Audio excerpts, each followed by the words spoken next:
This man is yawning. Welcome to Covers His Puck Props with 14-year NHL vet Carlo Colaiacovo, who was, on this day, 15, 16 years ago? 17. Comes out of the box. Yeah. On his off wing. Eyes up Matt Sundin. Says, no, I'm going to bury this. I'm burying this one, yeah. 3-0. Yeah, first star of the game, too. First star of the game. I sent you a message. I said, Paul Maurice might not have gave you too many more minutes after that holding the stick penalty while up 2-0. But hey, star of the game, bud. One shot, one goal. That's how we live. It's good percentage. Good percentage. I tell you what, man, like this jet lag is nothing to be like to joke about. Like I've been like hurting these last 2 days, just trying to stay awake because 6 days in Vegas, man. Wow. Just wearing a 40-year-old down. And you got to do 2 games or 1 game tonight on the panel? 1 game. I'm doing Leafs game tonight. I was supposed to do the Habs game, but I got the call to the bullpen. Got the bump. So, yeah. That's awesome. And a great lineup for the Leafs. We'll get right to it. All odds coming via Sports Interaction. Happy Thursday. I believe it's Thursday. Happy Thursday, everybody there in the chat as well. Yesterday killed the Winnipeg game. Faber didn't get a point. Minnesota, I don't know, they were good. They won, but didn't get the point there. And Montour was 1 short, had his point. Mm-hmm. The Florida defenseman accounted for 48% of the team's shots on goal last night versus Pittsburgh. Crazy. But something to look forward to. That's how she rolls some days. How about Winnipeg? Had 40 shots on net against San Jose and only scored 1 goal. Like, are you kidding me? Faber had 5 shots in the first period. Wow. Which is nuts. So we just missed that one. So let's get going. Big slate today. Let's fire through this one so you can get a nap because this is your game today, bud. You stepping in for O-Dog, I'm hearing. Philly, Toronto. Philly money line. Let's go. Plus 125. She's shrinking, though. This was plus 150. You'll be on the panel. That's great. So talk to me before I get into this. Tavares, Mitch, Nylander, sick. Are they all confirmed out? No, I don't think anybody's confirmed out. These are all going to be game time decisions, as we were surprised before the start of last game when all of a sudden it was determined that Tavares and Marner were not going to play. And then the next day, Nylander's not at practice. So I really don't know how this shakes out. I mean, at this point, I would expect neither of them to play. Yeah. But all 3. I mean, well, why would Nylander play if he's sick, right? And missed yesterday. And it all depends. Assume that Tavares and Mitchie would probably be the ones that are healthier because they were sick earlier. Oh, right? Yeah, they've already had some time off. But again, they've had some time off. Like, how do they feel on the ice, right? Yeah. If they haven't skated at all in 3 days. So even if those guys do play, they're not going to be at 100%, right? Does Morgan Riley get to play while he? No. Okay, so he's out. He's filing an appeal just to get the number of games hopefully lowered, maybe moved to 4 games instead of 5 games. But George Peros is a donkey. Okay. Yeah, I can side with that. In his job, right? Not talking about him as a professional player. Right. In this job. We've spent many days. We've spent many days hearing people's opinions on it. I'll share my opinion. I think 5 games was way too much to give for an incident like that. When you're comparing go look at the $5,000 fines. Go look at Trouba's whack to the head. Go look at Gallagher's elbow to the head of Pellet, which was way worse, and he only got 5 games. And if you're trying to measure the standard of what 5 games should be, and you look at Morgan Riley and you look at Brendan Gallagher, which one's worse? And Gallagher's greasy, right? and a multiple offender, yeah. FB coach says, use my connections to make a few calls and see if those guys are out. I could, but I can tell you what the response is going to be is, yeah, I can't give you that information because they know, you know what I mean? They know if they give it to us, it's going to be out there. And this is all gamesmanship that these guys try to play. And I don't understand the secrecy behind it. I mean, at the end of the day, either you're in or you're not, you still have to play the game. So If I had to guess, I'd probably guess that neither of them play, considering that they had a great result last game. Maybe you follow it up again and you allow players to see if that performance last game was real or if it was a fluke. 80% of your PP1. Yeah, well, I mean, even if their PP1's out there, I mean, they're playing against a Philly team that's rolling on all cylinders right now. And look, if you're Philly, and I like this play, I like this plus money play because Philly knows they've been watching the Leafs. Everybody watches and hears about the Leafs. They know that they were missing the players they missed, and they went over and they went in and steamrolled the Blues, who people say didn't show up to play. John Tortorella is going to make sure his team doesn't show up the same way that St. Louis showed up the other night. And with the way Philly's playing too, I don't think they need a coach to inspire them to do that. They play a hard brand of hockey, and they're gonna bring it tonight. And even with a healthy lineup, I still felt good about Philly in this game because they'll find a way to get the Leafs to play an uncomfortable game. And with the goaltending that Philly's been getting, they'll probably give themselves a chance. Last 30 days, if you're looking at metrics, Philly's the better team. Corsi percentage, expected goal percentage, everything. Right now, Philly is the better team. Don't come at me and say Toronto's won 6 of the last 6 matchups. The last meeting was January 2023. These are different teams. The one thing I will say in this, because we have to drop this off at this time, Philly was plus 150. The plus 150 was probably indicating that some of those guys were playing. So at this price, about plus 120, maybe even down to plus 115, that is priced in these guys out. Mm-hmm. Okay? So if you're looking at plus 115, and you should probably wait, because if one of those guys comes in, that line could get bigger. I don't see this going past plus 115 with all these guys out in this spot.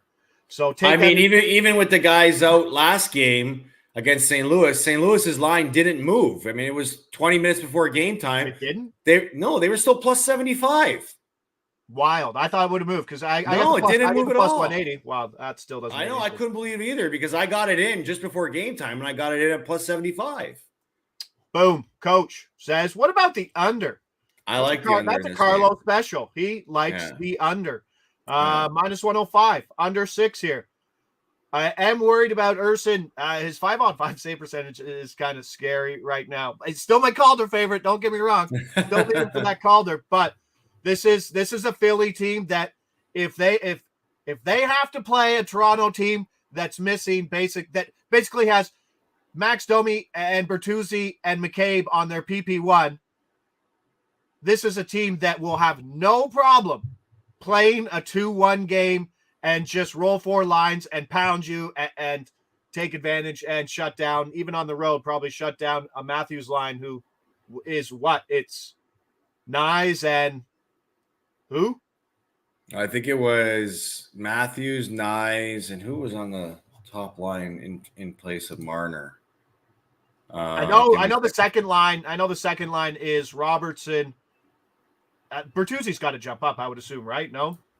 Anyway, it's a tough spot. But tell me why you like the under here. Oh, it was Nylander. Matthews, Nyes, and Nylander last game. So he might not be in. Yeah. If he's not in, I don't know who it's going to be. A lot of moving pieces. They don't have another right-handed shot to put up there. So maybe it is Bertuzzi. I don't know. Under still good. Yeah. I mean, even with everybody healthy, I like the under in this game. Samsonov's playing better. Philly's going to probably play a tighter brand, knowing that they want to try to limit time and space of Toronto's top players. So I like the under in this game a lot. Adam Reckcamp, good morning to you, sir. TJ Brody, block shots. There's certainly some value now with Riley out and more minutes being distributed. If TJ Brody's numbers are up, he's probably the best shot blocker on that team. You're probably getting some plus EV considering might see some more minutes. That's a good look there. Always good with the block shot market. Anybody throws one under there. If you find a guy who's betting block shot unders, that is a sharp hockey better. If you could be like, if you can wrap your unders and shot blocks. Yes. That's it. Can you expand on Urson for Calder? I realize he will get a lot more games now that Hart is out. He's plus 5,500 on Sports Interaction. You want to throw $1 on that? Absolutely. This is a spot where we liked him at 4,500, somewhere around there, or 5,000 Sports Interaction at the All-Star break. I don't understand how his number hasn't moved. Faber, yes, is good. Bedard is coming back, but are we giving it to Bedard out of the gates? If Urson does what he does, and Urson gets this team into a top 3 spot in that division, his name is in his hat is in the ring. It's a strong case, 100%. And that's why I highlighted that. It's because I think it's pretty fair to assume that this is Bedard's trophy to lose. I mean, he's coming back, and even in his absence, nobody has eclipsed him in the point total. Yeah, okay, Brock Faber has come to the forefront. He's probably a front runner aside from Bedard, but I said this at the All-Star break, and I caught you by surprise, but there's a legitimate argument to be made that if this guy plays as good as he is and continues to put up the numbers that he's posting and gets Philly into the playoffs, how can you not vote for this guy? Yeah. I mean, Faber and Bedard are not going to be in the playoffs, right? So it's also not like we're betting like, no, it's worth a sprinkle. It's worth a sprinkle, I think. 100%.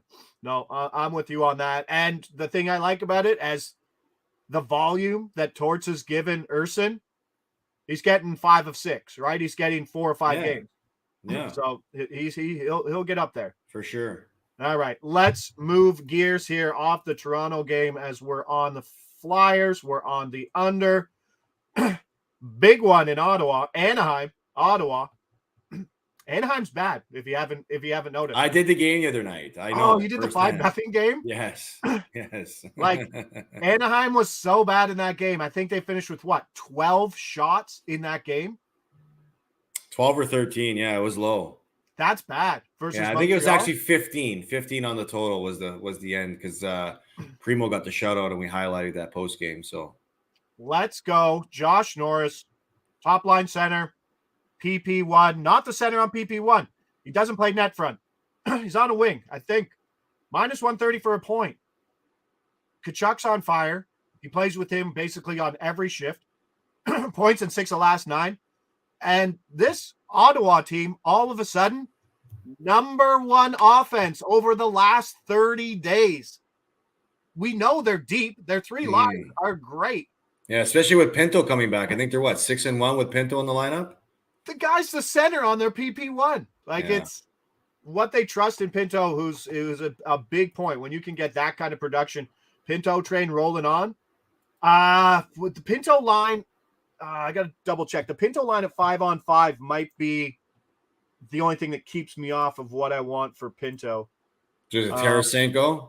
I think it is the Tarasenko line. I'll double check here, but Ottawa's heating up. 4-game winning streak. 14 of a possible 18 points over the last 9 games. Winnipeg, Philly, Boston, Toronto.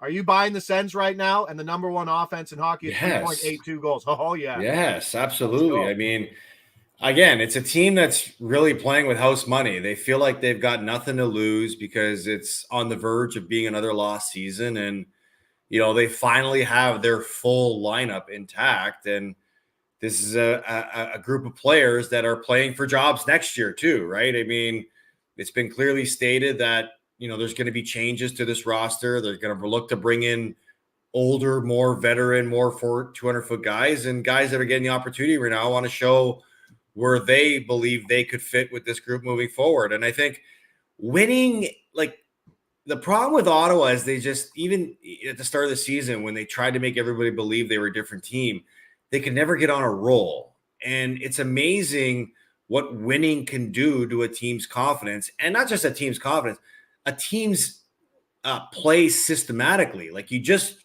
feel better playing in every zone of the ice, in the offense zone, neutral zone, D zone. And for Ottawa, because they're back to scoring like their old ways, scoring eliminates a lot of your issues, right? When you're playing with the lead versus chasing it all the time. And again, Shane Pinto has had a huge huge or has added been a huge boost to this lineup because it gives him 3 lines deep right now. And he's come in and brought some and played some really, really inspiring hockey for this group that everybody's feeding off of. So I'll take first line center here, Josh Norris at -130. The Sens team total at Sports Interaction, the over 3.5 is like -170. So their implied goals in this game is like around 4, basically 4 on the nose. And getting this guy to point here on PP1 in this spot versus an Anaheim team that's just separating itself to be in that Chicago and San Jose territory in just a group of 3 terrible hockey teams. Yeah. No kidding. It's not company you want. And it's only going to get worse for the rest of the 30 games too, right? You talk about players probably be, removed from that lineup with trades. So we'll see. Right? Like you got like guys, I don't know, like players. Like, does anybody want Adam Henrique? Probably because the market for center is very thin now that Lindholm and Monahan are gone. So teams that would look at center help are probably going to look at guys like Henrique for sure. Yeah, no, like Frank Vetrano, I think they might be paying him too much, but guys like Ryan Strome, Adam Henrique, and Frank Vetrano can be out the door, I'm sure, in Anaheim. Yeah. They got anybody on the blue line anybody wants? I mean, Cam Fowler. He's going to retire there. If he hasn't left yet, he's not leaving.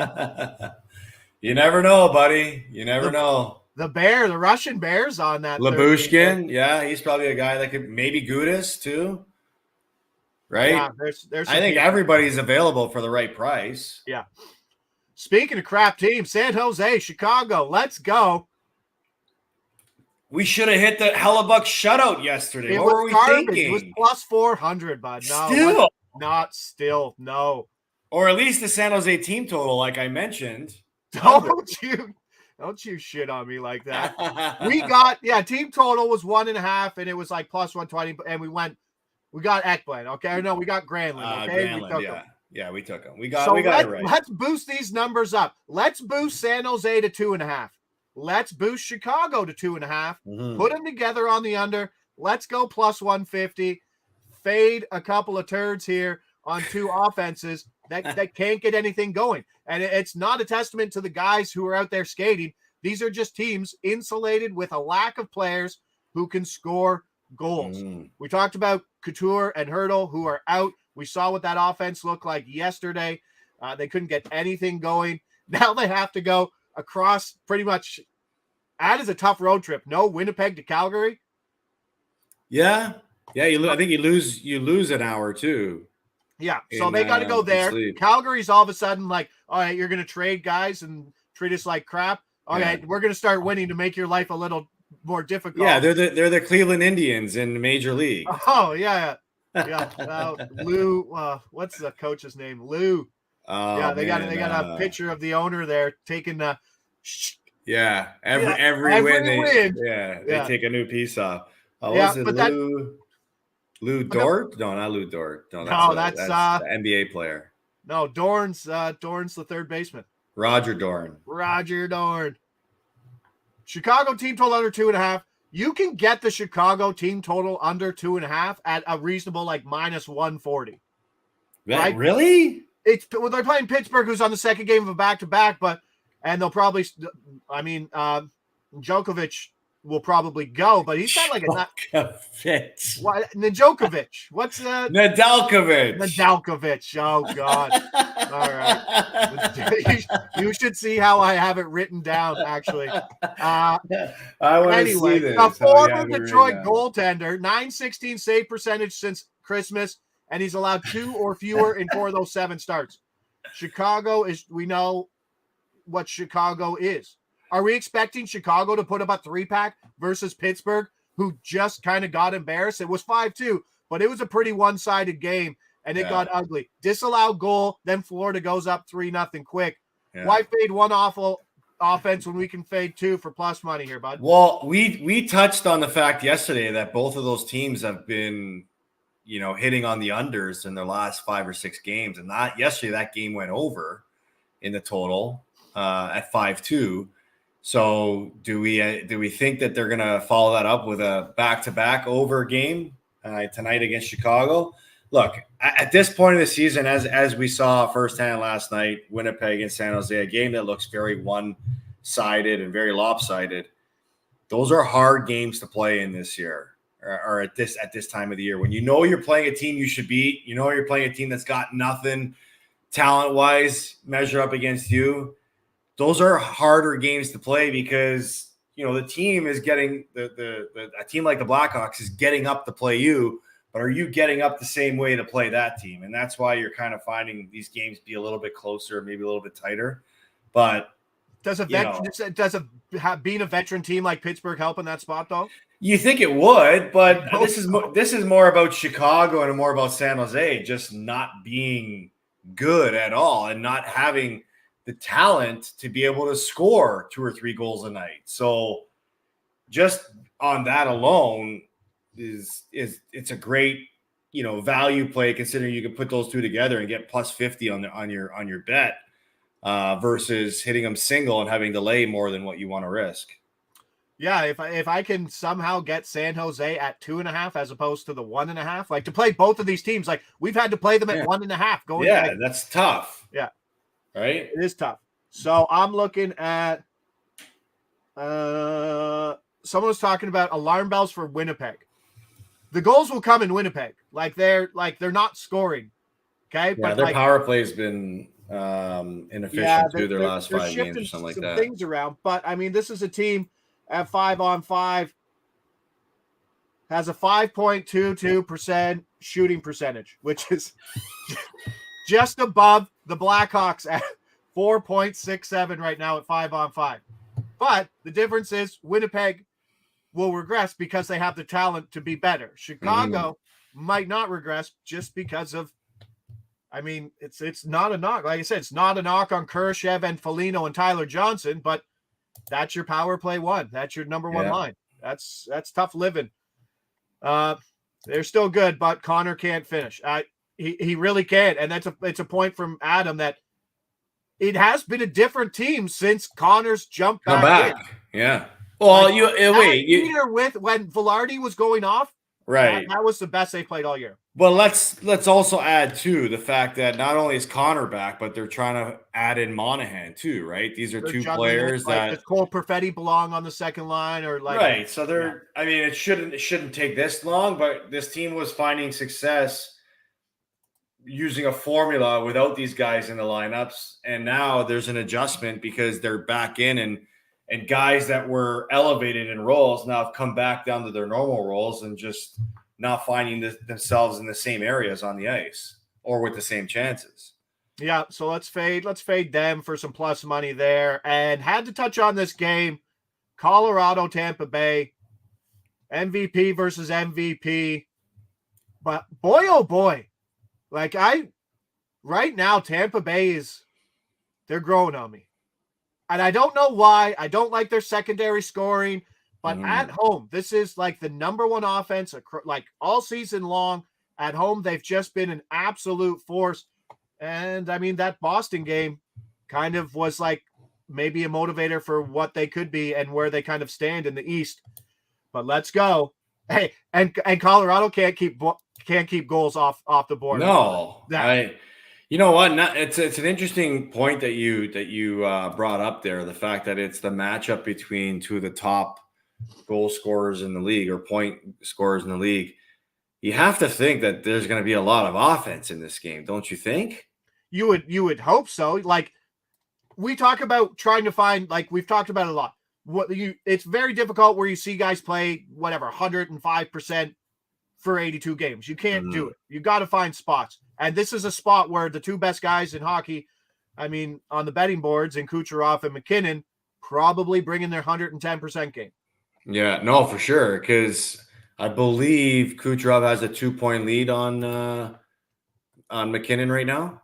Yeah, I was doing the math after your guys hit about McDavid after the 6 points, 3-point lead. McDavid, 3-point lead, 90-87. McDavid at 77, but extrapolated over the rest of the season at their points per game since 2022, McDavid wins. Yeah. Wow. That's wild. Yeah, Crazy. no, I know. But Colorado, like I said, I don't like them as a contending team defensively. They're not that great. 29th in expected goals against at 5-on-5 last 30. Tampa Bay tightening things up, even without Sergachev, sitting 6th in expected goals per 60. Big matchup for this Tampa Bay power play that at home is the number one power play in hockey. It's 37% over the last 30 days and faces a Colorado PK that is 60% over its last 3 games. Jeez. Yes. Tampa Bay returns home after that road trip. They've scored 4 goals at home in 5 straight, in 6 of their last 7, and in 9 of their last 13 since December 1st. So, I mean, you like offense here. Even money for Tampa Bay. I like Tampa Bay to win this game, but I think what's the total? 6 or 6.5? 6. It's 6.5. It's almost a coin flip. I think Tampa Bay's a slight favorite at -115. Books still overvaluing this Chicago team, and I think this is a point where Tampa Bay should take some money. Chicago team? What do you mean? Colorado team? You mean? This Tampa Bay team should take some money. I know, but you said Chicago before that. You said this. The books are still overvaluing this Chicago team. Overvaluing this Colorado team. Yes. Yeah. That's what I meant to say. That's what I thought you meant to say. Thoughts? Yep. No, I agree. I think everything you pointed out is accurate in the sense that, and I just think that the extra motivation tonight to go best on best will, you'll see the best come out of both these teams because, there'll be that extra incentive. I would imagine that players in the room before the game will be chirping at McKinnon and say, come on, Nate, you're 3 behind him. You got to step it up. And then the guys in Tampa will say, come on, coach, keep them far behind you. Keep leading the way. Point night, let's go. So just because of that too, I think we'd see a lot of goals as well. At Sports Interaction, that total just hit 7, a flat 7. Damn, see, people are listening to us. -110 on both sides. Like Tampa Bay at -110 at home as one of the better home teams in hockey is something special there too. But I'll take the even money. I think if Tampa Bay's winning this game, they're scoring 4 goals. So I'll take the even money there on that. Appreciate everybody there in the chat. Lou Brown, Anthony Sorelli. So Adam does bring up a good point. I mentioned it. I don't like their secondary scoring, but Tampa Bay secondary scoring has kind of stepped up a bit in that line. I believe it's Sorelli. I would assume it's Hagel and probably Nick Paul, but I really don't know who's anywhere after that. It's such a top-heavy team right now, but it's one that's winning at home. So let's get some of that. Tampa Bay, team total over 3.5, even money. Yeah, Hagel, Sorelli, and Nick Paul.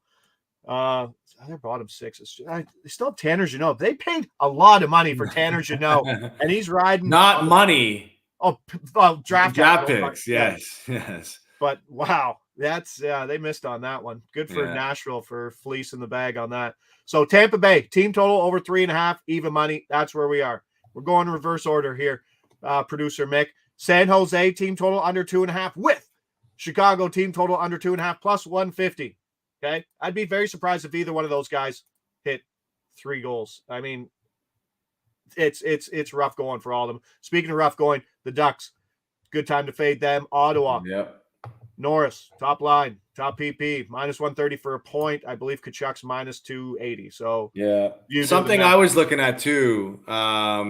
If like obviously we never recommend giving out big chalky plays, but there's a lot of big money lines tonight, a lot of big favorites. I think if you put the Rangers, Ottawa, and Calgary in a parlay, 3-team parlay, you can get +65 on the value on that. And I think that's a pretty good parlay to look at. Ottawa's playing Anaheim, Rangers are at home to Montreal, and Calgary's at home to San Jose. So if you're looking for some value on some big money favorites, put those 3 together, +65, buddy. Yeah. I mean, basically fading Montreal, Anaheim, and San Jose. Yeah. Right. But we are at that point where it's fade time. We talk about what trade distractions go through and what it does to a locker room. And those are 3 teams that people are looking for as sellers. But let's hit those. And then the Toronto game where you will be on national TV sitting there telling us how good of a game Philly is playing as they're up, heading into the third, 4-0, and they win 4-0. Really? Wow. There you go. Philly money line plus 125. It helps your Urson odds. Oh, yes. Oh, I would love a little blankie at Scotiabank Arena today. That would be it. But let's get things on. You got a big day. Appreciate everybody there in the chat. Adam just absolutely dropping dimes. Brett, Davey, Tyler, any concern with Lightning being sluggish after a long trip? It's subjective at best. It's tough. I mean, if I played out of Florida and I got to go home to play Florida, I wouldn't be. But where did they go? Long trip. I mean, let's. They had a 4-gamer. It's producer Mick's like, man, we were just wrapping up. So Tampa Bay played. They were in New York, Columbus, and Boston. Like, ooh, no, they're on the coast. They were easy. Yeah. I don't know if there's too much to factor into that. And it's a big game against Colorado. You get from 6 days in Vegas. Yeah. Oh God, the man is on fumes. So watch him. Tune over. Tune over to TSN and see if Philly's padding the man's pockets. See if he gets a little betting reference. See if he gets in there. Right? Hey, right? Yes. Yeah. Like, hey, when you're out there, be like, well, Philly was plus 150 earlier in the morning, but the odds did go to plus 125. And when these guys came in, so. Yeah. He's talking about line movements. Yeah, I'll talk some line movement, bud. All right, pal. Enjoy. Thanks to everybody there in the chat. Thanks to producer Mick. Hit that like, subscribe button. Probably should have led with that, but I didn't. This is NHL Puck Prop from Covers presented by Sports Interaction. We'll see you around tomorrow, 10 a.m. Another show.